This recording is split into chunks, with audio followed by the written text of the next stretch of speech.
اور مولانا زرگل صاحب تھے نا سیری مالٹا، تو جب لوگ چلے جاتے تھے ان کے سخا کوٹ تو حضرت دیکھ کے فرماتے دا پینز شپک پاگلان بیارا روان دیتا، یہ 5-6 پاگل پر میرے گھر آ رہا۔ جی ہم ملتان سے آئے ہیں، یہ حضرت آپ خیری، اب ملتان میں کوئی کام نہیں تھا کر لیتے، یہاں مجھے تنگ کرنے آئے، کیونکہ اول تو ان کے شان آدمی نہیں تھا دنیا میں، وہ اتنا بڑا آدمی تھا، دوسرا ان سے کوئی گفتگو نہیں کر سکتا تھا، تو نتیجتاً انہی کا وقت ضائع ہوتا۔ میں جب پہلی مرتبہ ملنے گیا،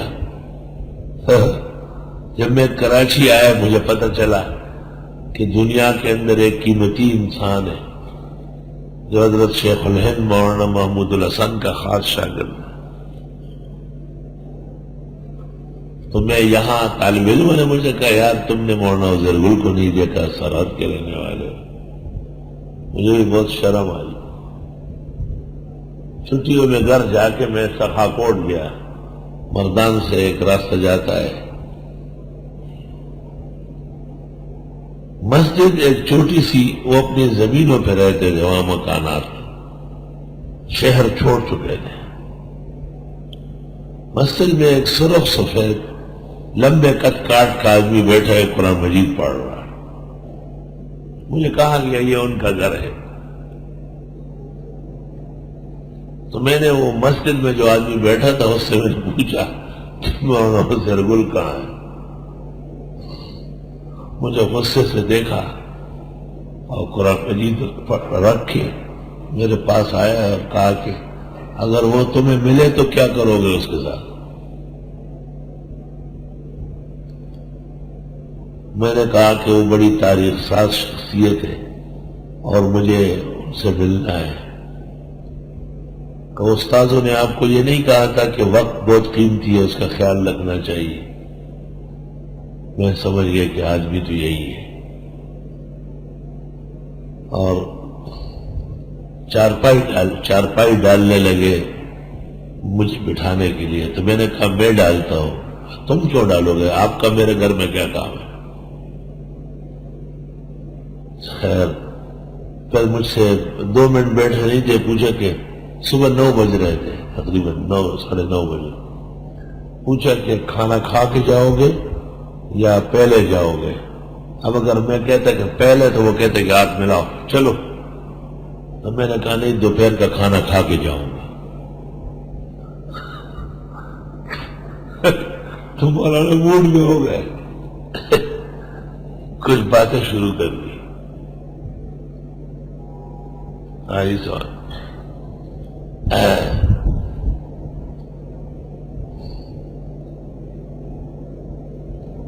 ہاں، میں نے ان کا داماد تھا اور بھتیجا مولانا عبداللہ کا کاخیل ہمارا استاذ تھا۔ میں نے کہا وہ سلام کہتے کہ اس کا باپ بھی مجھے سلام نہیں بھیج سکتے، وہ کس کا بیٹا ہے؟ یہ تم اپنی طرف سے باتیں بناتے ہو۔ اب میں چاہا کہ یہ خوش ہو جائے، کسی طرح بات چیت شروع کرے۔ کہا جب کراچی سے آؤ تو صرف مولوی محمد یوسف صاحب کا سلام کہو، حضرت بنوری کو مولوی محمد یوسف کا سلام کہہ سکتے ہو، اور کسی کے سلام کا آپ کو کوئی حق نہیں ہے۔ میں نے پاکستان بھر کے لوگوں کے سلام کا ٹھیکہ نہیں لیا۔ بیٹھ گئے، بات چیت شروع ہو گئی۔ اب واقعی ان سے تو ان کے پائے کا بزرگ بات کرے، 15-20 منٹ بعد اٹھ کے گھر گئے، واپس آ کے بیٹھ گئے 5-6 منٹ میں۔ جب 10 بج گئے مجھے کہا ہاتھ دھو لو، بیٹھو کھانا کھاؤ۔ سیدھے گھر سے 8 بڑی بڑی روٹیاں شکور میں، اور ایک بڑے اتنے بڑے کونٹے میں بہت عالیشان بہترین دال بنی تھی، اور اس پر گائے کا گھی اور کالا مرچ ڈلا تھا،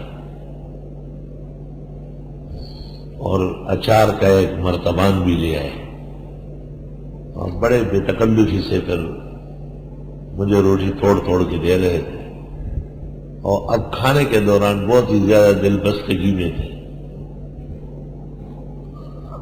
میں نے پوچھا کہ آپ مسجد میں قرآن شریف کا کون سا سپارہ پڑھ رہے ہیں؟ فرمایا کہ میں قرآن مجید یاد کرتا ہوں، کیونکہ مجھ سے اور کوئی کام ہوتا نہیں ہے، قرآن یاد کرنا بہت بڑا ثواب ہے۔ تو میرے یاد کرنے کا طریقہ یہ ہے کہ ایک آیت جب میری زبان پر جاری ہو جائے تو پھر آگے بڑھتا ہوں۔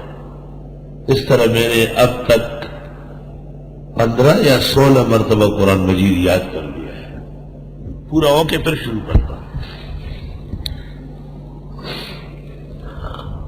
خیر یہ تو بات ختم ہو گئی۔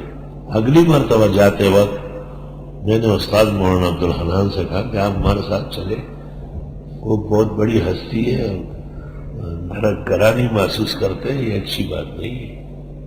حضرت نے کہا بہت اچھا، میں چلوں گا۔ اس دفعہ چلنے میں ہمارے ساتھ مزمل بھائی بھی تھے، غالب مزمل بھائی، تو حضرت گھر میں تھے، اطلاع کر دی گئی کہ جہانگیر سے لوگ آئے، تو استاد مولانا لطف اللہ صاحب بھی جہانگیرے کے تھے، اور ان کے بیٹے یعنی قاضی حسین احمد کے ماموں کے بیٹے وہ متہم تھے مودودیت میں۔ تو جب باہر آ کے بیٹھ گئے، مولانا عبدالحنان کو دیکھ کے فرمایا میں سمجھا کہ وہ دوسری پارٹی نہ آئی ہو، جماعت اسلامی والے۔ پھر فرمایا کہ مولوی لطف اللہ خود تو بہت بڑا عالم ہے، ان سے تو خطرہ نہیں ہے، لیکن یہ چوکرے ووکرے یہ شاید دنیا کے لیے اس جماعت میں شامل ہے، اور یہ ٹھیک بات نہیں ہے۔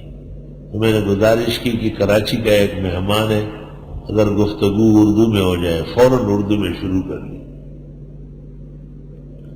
اس وقت انہوں نے کہا کہ مولانا مودودی سے تفسیر میں اور تصنیفات میں انبیاء علیہ السلام اور پاک لوگوں کی بارگاہ میں بے حرمتی ہوئی، اور یہ بہت بری بات ہو گئی۔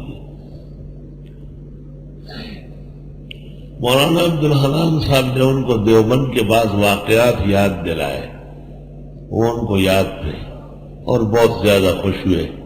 اب کے مولانا عزیر گل وہ پہلے والے عزیر گل نہیں ہیں۔ حضرت مولانا عبدالحنان صاحب کا غیر معمولی اکرام کر رہے ہیں۔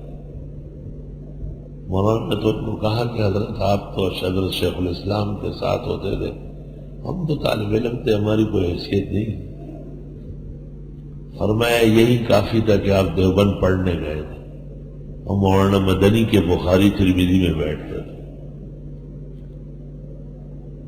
ایک دفعہ میں گیا تو حضرت صاحب نابینا تھے بالکل، کہ میری بینائی ختم ہو گئی ہے۔ تو اور بھی کچھ علماء تھے، انہوں نے کہا حضرت آپریشن ہو جائے گا، کس کو دیکھنے کے لیے آنکھیں ٹھیک کروں، کس کو دیکھنا ہے؟ جن کو میں نے دیکھا تھا اب وہ نہیں ہے، اور جو دیکھنے میں آتے ہیں ان کی شکلیں نہ دیکھنا بہتر ہے، اس لیے مجھے بڑا آرام ہے کہ دیکھتا ہی نہیں۔ وہ تو ان کو تو خاموش کر دیا۔ اس کے بعد جب ہم گئے تو پرانا گھوم پھر رہا ہے، بینائی بحال ہو گئی ہے۔ میں نے پوچھا کہ حضرت بینائی بحال ہو گئی، بہت مبارک ہو۔ کہاں وہ اسعد آیا تھا ہندوستان سے، مولوی اسعد آیا تھا، یہاں بوسے والے کمرے میں رہ رہا تھا چارپائی ڈال کے، وہ کمرہ آئے کہ میخی بوس پر دو کہ دی کہ اسد اسے دو یو شل دے پس میں تپوسو کچھ زیو لینا تکا نا۔ میں نے پوچھا کہ 20 دن بعد میں نے پوچھا کہ کیوں نہیں جاتے اور جاؤ نا یہاں سے؟ کہا ایسا تھوڑا ہی جاؤں گا۔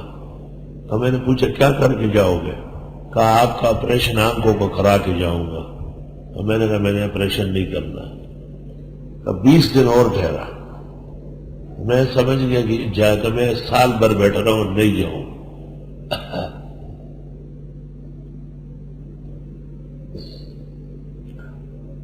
یہاں تک بیان کر کے پھر مولانا عزیر گل صاحب رونے لگے اور فرمایا مولانا حسین احمد کا بیٹا بھی وہی حسین احمد ہے، محبت کا پیکر ہے۔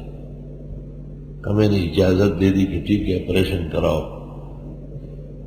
تو آپریشن ہوا، آنکھیں بحال ہوئی۔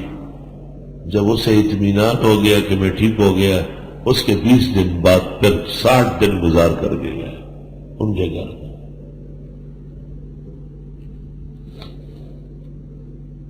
اللہ تو فرمایا کہ اسعد مدنی تب ہندوستان روانہ ہوا کہ میری آنکھوں کی روشنی بحال کرا کے چلا گیا.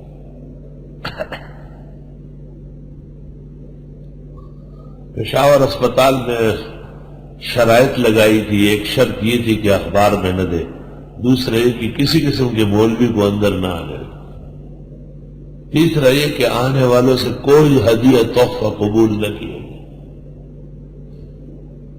اور چوتھا یہ کہ میری بیمار پرسی کا جواب میرا بیٹا یا پوتا بالکل نہ دے. تمہیں کیا حق ہے میرے جب؟ ان سے کہو منع کیے جاؤ یہاں سے.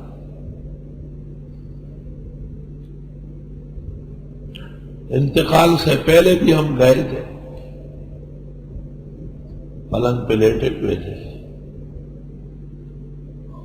اس وقت یہ بات ارشاد فرمائی کہ ایک ہی وصیت کو جی چاہتا ہے کہ اکوڑے اور نوشہرہ کے درمیان میں جو پہاڑ ہے اس کے نیچے میری تدفین ہو جائے، اور جب جنازے کے لوگ منتشر ہو جائے تو میری قبر پر بلڈیزر گھما کر اس کو ہمیشہ کے لیے ختم کر دیا جائے، تاکہ کسی مخلوق کو پتہ ہی نہ چلے کہ یہاں کون رہا.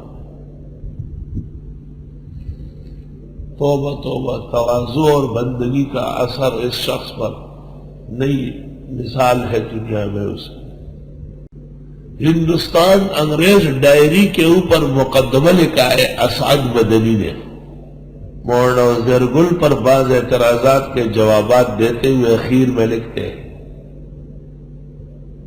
میری عادت طویل لکھنے کی نہیں تھی، لیکن مولانا وزیر گل کے تقدس نے، حضرت مولانا وزیر گل کے تقدس نے مجھے طویل لکھنے پر مجبور کر دیا.